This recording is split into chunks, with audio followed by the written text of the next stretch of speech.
লালগোলা সীমান্তে ধরা পড়ল এক বাংলাদেশি অনুপ্রবেশকারী সহায়তাকারী ভারতীয় দুই দালাল আটক।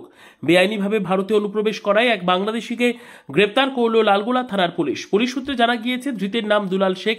তার বাড়ি বাংলাদেশের চাঁপাই নবাবগঞ্জ জেলার শিবগঞ্জ থানা এলাকায়। এছাড়াও ওই বাংলাদেশিকে ভারতে আসতে সহযোগিতা করার জন্য লালগোলা এলাকার দুজন দালালকেও গ্রেপ্তার করা হয়। তাদের নাম ইসমাইল শেখ ও আকাশ শেখ। জানা গেছে, আজ বৃহস্পতিবার রাতে ভারত বাংলাদেশ সীমান্তবর্তী রাধাকৃষ্ণপুর গ্রামে সন্দেহজনকভাবে ঘোরাফেরা করছিল এক বাংলাদেশি। আর গোপন সূত্রে সেই খবর পাওয়ার পর অভিযান চালায় লালগোলা থানার পুলিশ। অভিযান চালিয়ে ওই বাংলাদেশিকে ধরতে সক্ষম হয় পুলিশ। ওই বাংলাদেশির কাছে ভারতে আসার বৈধ কোনো নথিপত্র ছিল না।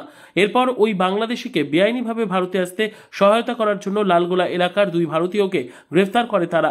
আজ ধৃতদের 7 দিনের পুলিশ হেফাজতের আবেদন জানিয়ে লালবাগ মহকুমা আদালতে পাঠানো হবে। এই ঘটনা সম্পর্কে আরও বিস্তারিত তথ্য জানার জন্য তদন্ত শুরু করেছে লালগোলা থানার পুলিশ।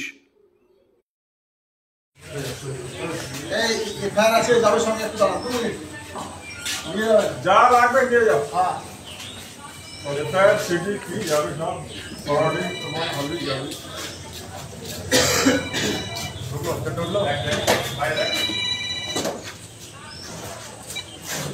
হ্যাঁ বলো।